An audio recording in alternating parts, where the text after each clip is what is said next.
सोची सोच के अखिया से हमरा आवेला रोवाई। तू बतावा रनिया, तू बतावा रनिया, काहे गहिलू तू भुलाई। तनी बतावा रनिया, काहे गहिलू तू भुलाई। तनी बतावा रनिया। आहक आहक के लइका पूछे कहवा गईली माई। तनी बतावा रनिया, तनी बतावा रनिया, काहे गहिलू तू भुलाई।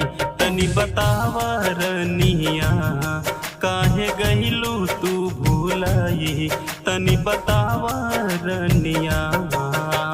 13 साल के प्यार ये रनिया एक पल में तू चूर कैलू।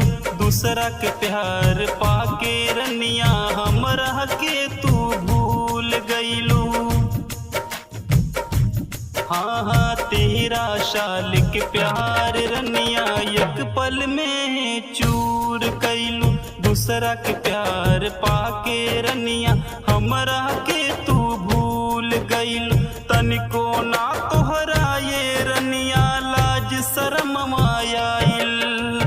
तनिको ना तोहरा ये रनिया लाज शरम आइल। तनी बतावा रनिया, तनी बतावा रनिया, काहे गहिलू तू भुलाई। तनी बतावा रनिया, काहे गहिलू तू भुलाई।